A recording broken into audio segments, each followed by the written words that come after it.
Good afternoon class.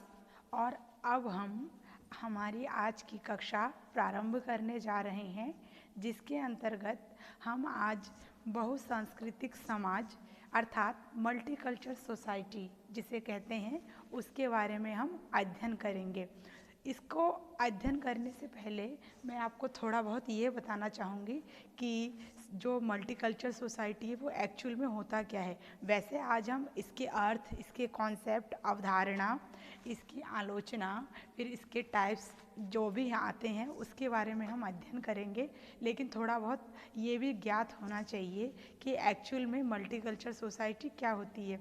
जैसा देखिए, सभी को पता है कि जो हमारा देश है वो विविधताओं का देश है ना। क्योंकि यहाँ पर विभिन्न धर्म के, विभिन्न जाति के, विभिन्न रीति रिवाज, विभिन्न परंपराओं, आचार व्यवहार, विचारों, मान्यताओं को मानने वाले लोग एक साथ रहते हैं। लेकिन एक साथ रहते हुए भी इनमें अगर कई सारी असमानताएं होते हुए भी समानताएं हैं, क्योंकि ये लोग सभी धर्मों की एक साथ आदर और सम्मान करते हैं, एक दूसरे के त्योहारों में, उत्सव में सहभागी करते हैं और किसी भी गतिविधि में ये एक साथ मिलजुल कर प्रत्येक कार्य को संपन्न करते हैं।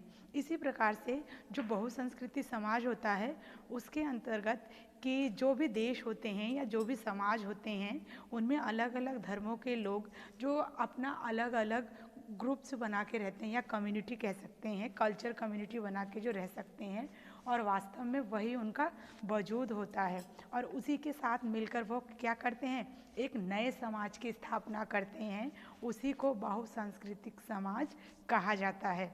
ठीक है, अब देखिए इसका अर्थ। सबसे पहले हम बात करेंगे सामान्य अर्थ में बहुसांस्कृतिक समाज का किसी देश समाज में अलग अलग धर्मों, सांस्कृतिक समूहों के लोगों का सह अस्तित्व है। इस संकल्पना का जन्म 70 के दशक में अमेरिका और यूरोप में श्वेत संस्कृति के पक्ष में अन्य संस्कृतियों के समरूपीकरण के विरोध में प्रति संस्कृति व मानवाधिकारवादी आंदोलन से हुआ है। जैसा सबको पता होगा कि पहले जो अमेरिका और यूरोप था वहाँ पर इस प्रकार से कुछ भेदभाव करते थे ना, कि ये मतलब श्वेत वर्ण के लोग हैं और ये अन्य वर्ण के लोग हैं। इस प्रकार से जो भेदभाव था वहाँ पे बहुत ही ज़्यादा प्रचलित हो गया था। तो इसी अवधारणा के प्रतिस्वरूप उन्होंने यह धारण किया या फिर देखा कि ऐसा अगर करेंगे तो भविष्य में आने वाले समय में ऐसे समाज का निर्माण होगा जो हिंसावादी होगा। इससे बेहतर है कि हम उसके फलस्वरूप ऐसे समाज का निर्माण करें जिसमें विभिन्न धर्म जाति के लोग रहें, लेकिन एक साथ मिलजुल कर रहें और जो भी कार्य हैं, गतिविधियां हैं, उनमें वो क्या करें, अपने सह अस्तित्व बनाए रखें और अपने अपने कार्यों को वो बहुलता दें। ठीक है, इसके बाद देखिए, इसी जो बहुसंस्कृति समाज है इसी से किसका उदय हुआ, बहुसंस्कृतिवाद का। ये इसी का एक प्रतिरूप है। इसके बारे में अध्ययन करेंगे अब हम। इसका जो कॉन्सेप्ट है वो इस प्रकार है। देखिए, बहुसंस्कृतिवाद बहुजातीय संस्कृति की स्वीकृति देना या बढ़ावा देना होता है। एक विशिष्ट स्थान के जनसांख्यिकीय बनावट पर यह लागू होती है। आमतौर पर यह स्कूलों, व्यापारों, पड़ोस, शहरों या राष्ट्रों जैसे संगठनात्मक स्तर पर रहते हैं।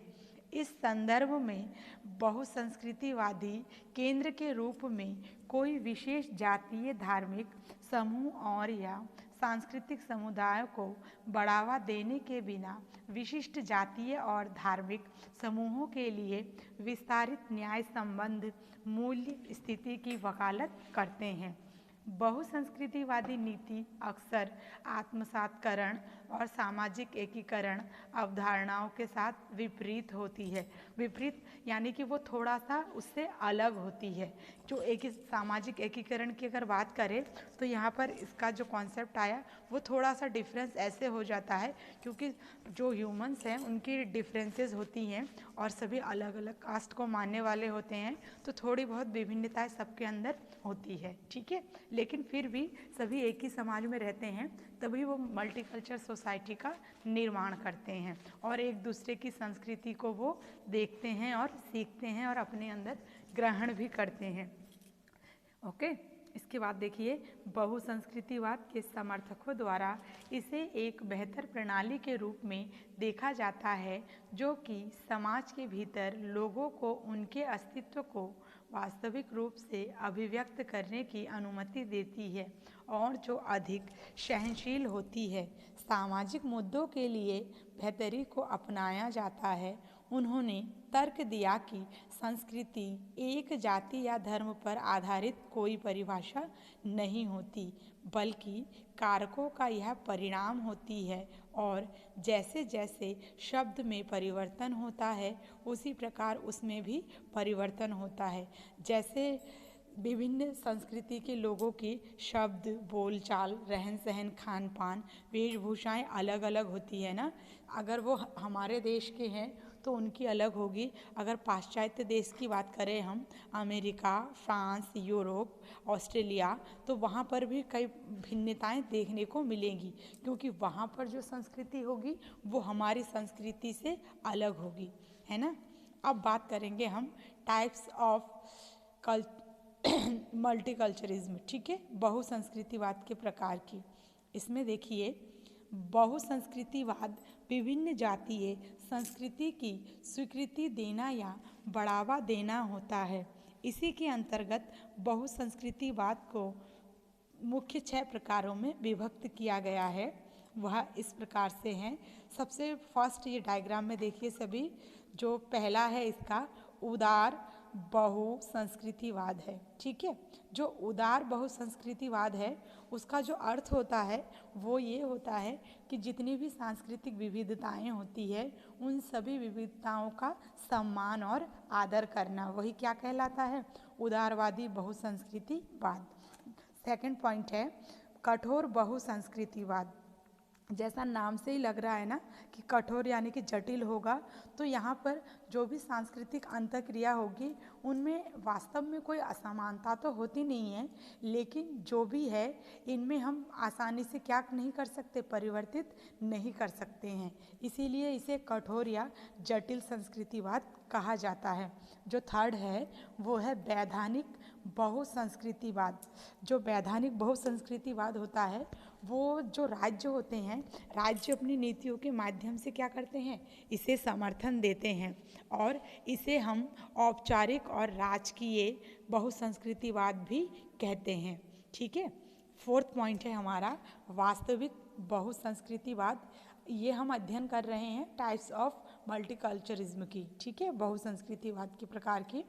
जो वास्तविक बहुसंस्कृतिवाद है यहाँ पर ये होता है कि कोई भी राज्य इसमें अपना समर्थन नहीं देते हैं, लेकिन जो समाज होते हैं वो अपने नाम के स्तर पर सांस्कृतिक बहुलता की रक्षा करते हैं।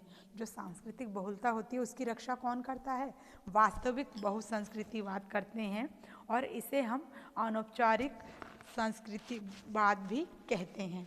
फिफ्थ पॉइंट है हमारा बहुलवादी बहुसंस्कृतिवाद।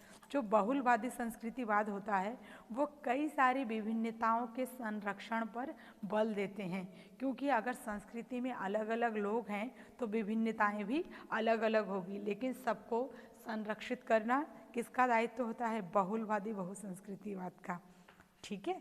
6 पॉइंट है विशिष्टतावादी बहुसंस्कृतिवाद। जो विशिष्टतावादी बहुसंस्कृतिवाद होते हैं ना वो विभिन्नताओं का सम्मान तो करते हैं, लेकिन जो इनके अंदर विभेदक विशेषताएं होते हैं, विभेदक विशेषक यानी कि वर्ग को वो क्या करते हैं, डिफरेंसेस बनाए रखते हैं, लेकिन उनकी भी कुछ क्वालिटीज़ होती है, उनको बनाए रखने की वो कोशिश नहीं करते हैं। अर्थात वर्ग विभेद में अगर कोई विशेषता है तो अगर रहे तो भी सही है उस समाज में, अगर ना रहे तो भी सही है। इस प्रकार को क्या कौन सा संस्कृतिवाद कहते हैं, विशिष्टतावादी बहुसंस्कृतिवाद, ठीक है। इसके बाद आते हैं हम इसका जो प्रभाव है कि समाज पर बहुसंस्कृतिवाद का क्या प्रभाव पड़ा है। जैसा इससे पहले थोड़ा ना देखिए प्रीवियस में ही, जो भारत है और इसके साथ साथ ऑस्ट्रेलिया है, बस जो ऑस्ट्रेलिया है उसमें राजकीय बहुसंस्कृतिवाद ही मिलता है, इसके अलावा कोई भी अन्य संस्कृतिवाद नहीं मिलता है। लेकिन जैसा मैंने अभी कहा था कि हमारा देश विविधताओं का देश है, तो उसी के तहत भारत में समस्त प्रकार के क्या उपलब्ध है, संस्कृतिवाद उपलब्ध हैं। ठीक है, जितने भी बहुसंस्कृतिवाद हैं वो भारत में उपलब्ध है, लेकिन ऑस्ट्रेलिया में केवल एक ही संस्कृतिवाद उपलब्ध है, वो है राजकीय बहुसंस्कृतिवाद। इसको ध्यान रखना सभी, ये इम्पॉर्टेंट है। अब इसके प्रभाव को देखिए। जो इसके प्रभाव है, भारत के साथ साथ अन्य देशों पर भी इसके कई प्रभाव पाए जाते हैं। इसके फर्स्ट पॉइंट है, पश्चिमी जगत में बहुसंस्कृतिवाद ज़्यादा सफल नहीं है। ठीक है। सेकंड पॉइंट है, अमेरिका, ऑस्ट्रेलिया, जर्मनी आदि में भी इसका बहुत ज़ोरों से विरोध है। जैसा पहला पॉइंट था कि जो पश्चिमी जगत है उसमें बहुसंस्कृतिवाद इस प्रकार से सफल नहीं है, क्योंकि वहाँ पर बहुत ज़्यादा ही वर्ग विभेद को मान्यता दी जाती है, और जिसके कारण क्या होता है, वहाँ पे इस प्रकार की संस्कृतिवाद की सफलता नहीं भी है। और वहाँ पर एक चीज़ ये भी है कि यहाँ उस देश में इतने धर्म के जातियों के लोग एक साथ निवास नहीं करते हैं, होते भी हैं लेकिन उनकी संख्या कम होती है। सेकंड पॉइंट है, अमेरिका, ऑस्ट्रेलिया, जर्मनी आदि में भी इसका बहुत ज़ोरों से विरोध। अमेरिका, ऑस्ट्रेलिया, जर्मनी इन तीनों देशों में भी इसका विरोध होता है। किसका? बहुसंस्कृतिवाद का। क्योंकि वहाँ पर जो भेदभाव के ऊपर, रंगों रूप के आधार ऊपर भेदभाव किया जाता है, वह उन देशों में भी किया जाता था, जिस कारण से वो ऐसा करते हैं। नेक्स्ट पॉइंट है, क्यूबेक के अल्पसंख्यकों ने तो इसका विरोध ही किया, बाकी अल्पसंख्यक भी इसका विरोध करने लगे।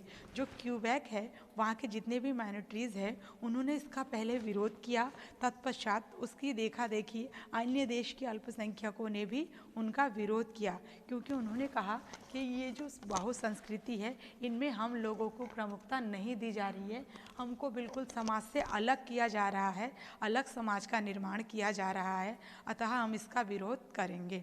नेक्स्ट पॉइंट है, अल्पसंख्यकों को धार्मिक वेशभूषा के अधिकार से वंचित किया गया। जो अल्पसंख्यक थे उनको कौन सी वेशभूषा नहीं थी, धार्मिक वेशभूषा भी नहीं दी गई थी। उनके लिए ये सब बिल्कुल वर्जित था कि वो अल्पसंख्यक है तो उनको किसी भी धार्मिक कार्य क्षेत्र में परमिशन नहीं दी जाएगी, ना ही वो किसी भी कार्य क्षेत्र में आगे आएंगे। और इसके साथ साथ ही धार्मिक गतिविधियों में तो उनकी सहभागिता बिल्कुल नहीं होगी। इसीलिए भी उन्होंने क्या किया था, इसका विरोध किया था। नेक्स्ट पॉइंट है, समाज में समायोजन के लिए अपेक्षित मूल्यों की धारणा नहीं करता है। जो सोसाइटी है उनमें हमें एडजस्ट करना होता है, उसके लिए कुछ हमारी अपेक्षा होती है, कुछ उन अपेक्षाओं को अगर कोई भी ध्यान से उसके अंतर्गत कार्य नहीं करेगा या उन मूल्यों को धारण नहीं करेगा, तो वो समाज भी उसका क्या करेंगे, अवहेलना करेंगे। नेक्स्ट पॉइंट है, अंतर्राष्ट्रीय आतंकवाद। जो बहुसंस्कृतिवाद है, इसके अंतर्गत ही क्या हुआ, कहीं ना कहीं अंतर्राष्ट्रीय आतंकवाद ने भी जन्म लिया है, क्योंकि जहां आतंकवाद का जन्म वहीं पर होता है जहां पर छुआछूत, भेदभाव या किसी चीज़ का अभाव होता है, तो वहीं से आतंकवाद का प्रारंभ होना प्रकट होता है। ठीक है। इसके बाद हम बात करेंगे जो हमारा लास्ट टॉपिक चलेगा या लास्ट जिसके बारे में करेंगे वो है आलोचना, कि हमने इसके बारे में क्या कौन कौन सी आलोचना की है या कौन कौन सी आलोचना हम कर सकते हैं।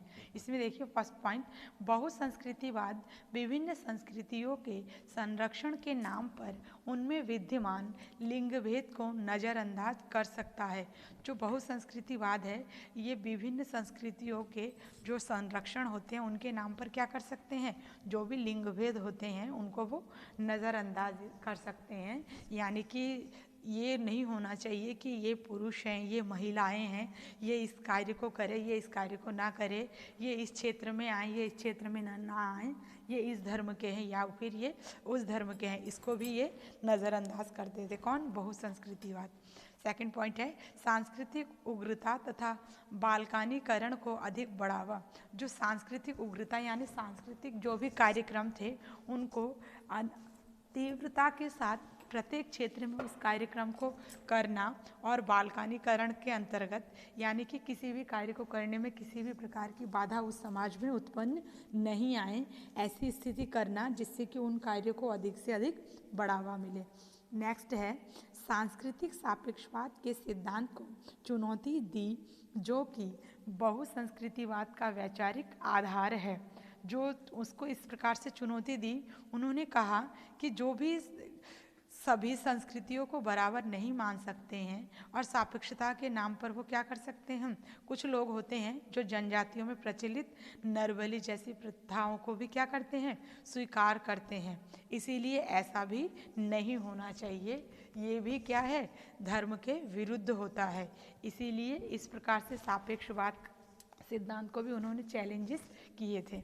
नेक्स्ट है बहुसंस्कृतिवाद समरूपता को नष्ट करके वह अराजकता की स्थिति उत्पन्न करती है, यानी कि जो समाज होता है उस समाज में बहुसंस्कृतिवाद का जो रूप होता है उसको वह नष्ट करना चाहता है और उसमें वह अराजकता व्यापक रूप से फैलाने की स्थिति उत्पन्न हो सकती है।